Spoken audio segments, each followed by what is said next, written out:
Hey, book friends! It's Caitlin and Tishka here from Spill the Reads. I'm getting into the Christmas spirit pretty early this year. I've already read two Christmassy books, and I'll be doing a full video of like Christmassy book recs coming up soon. But today I just want to talk about The Christmas Tree Farm, which is the third book in the Dream Harbor series. So I'll talk about it, what I liked, didn't like, without giving any spoilers away. But a few FAQs just about this book and the series. You might be wondering if you can read these books out of order and just like jump into this book since it's the third book in the series.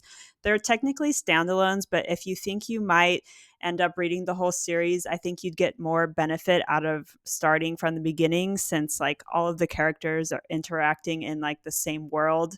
So in the Christmas Tree Farm, we're having a romance between Bennett, who is Jeannie's brother, and she's the owner of the Pumpkin Spice Cafe. And so like all these people are kind of interacting, and I think it's probably more fun if you like already know their stories.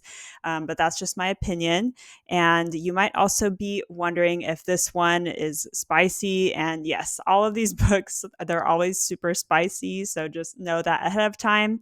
And also they're always happily ever after. So it shouldn't be like a big surprise that things always end up working out at the end and they're all kind of cliche and cheesy. So that's kind of the vibe that you'll get with every single one. But that's kind of why we read this series, to just feel cozy and get ready for the holidays.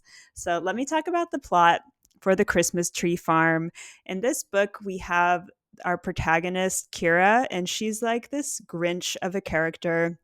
She's like this heiress that moves to Dream Harbor and just like buys this old Christmas tree farm. It's like super run down, and she doesn't really have any idea of how to run it except for like the superficial kind of stuff. Like she's really good at like social media, I guess. So she makes like a nice website and can do some kind of decorations, but there's a lot of things that need to be fixed, and she has like no more money.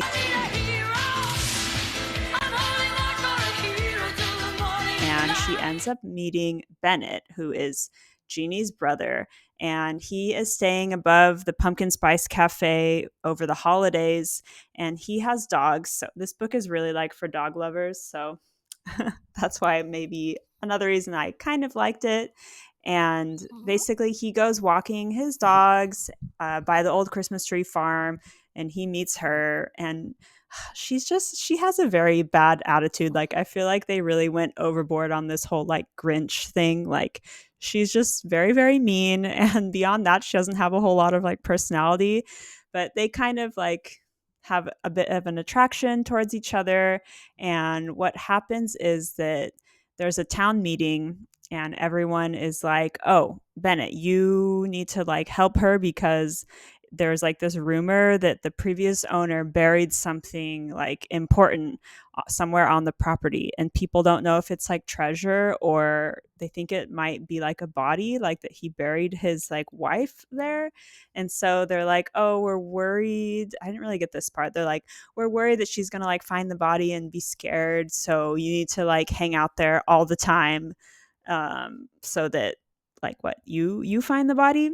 I don't know, I didn't really get this part. So Bennett kind of uses this excuse to be hanging out at the Christmas tree farm, So pick me, choose me, love me. getting to know Kira, and they start to kind of like have this growing attraction to each other, but they both have like reservations, and they each have their own like issues they're dealing with.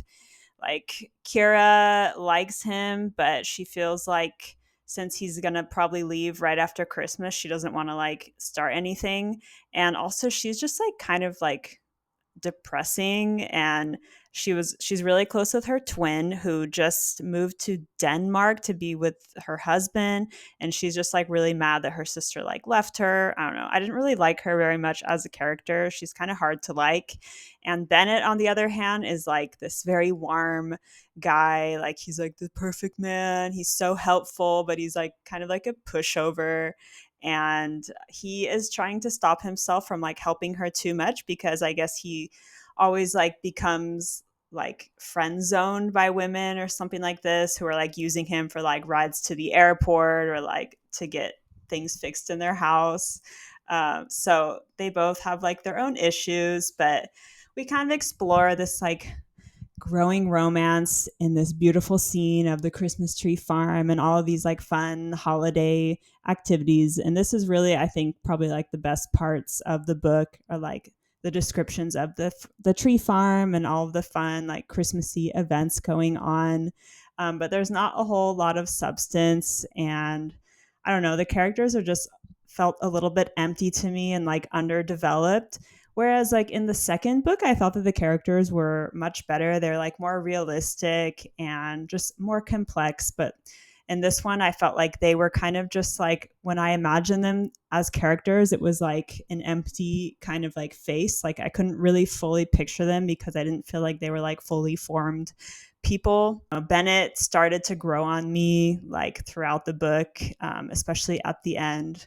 But yeah, I thought it was just kind of okay. It was like cutesy. But I will say, if you like struggle with these kind of like cheesy kind of books and you're not really super into it, but you want to like still enjoy the holiday vibes, I would recommend listening to it as an audiobook. I listened to this while walking my dog and like baking cookies and doing like seasonal activities. So it's kind of just like listening to a Hallmark movie in the background. But yeah, that's kind of what I thought about this book. More similar to the first one, which I didn't love, but I will probably keep going on with this series because it's not bad. Like it puts you in a good mood and it's kind of fun. And so many of these like series, these like cozy romance, small town kind of books, like they're really kind of like grandma-ish. I don't want to like hate on the genre, but I hate when the vocabulary is like, well, Jiminy Cricket or gee willikers. Like at least like because there's like a whole spicy aspect of the book, like it makes it a little more like fun and like contemporary feeling compared to like most books in this kind of genre. So I guess I do support it for that. But yeah, let me know what you thought about this book. Did you like it? How did it compare to the other books? Be sure to watch my other book reviews on the first two books and stick around for an upcoming video of my Christmas book Rex. Thanks for watching. See you guys next time. Bye.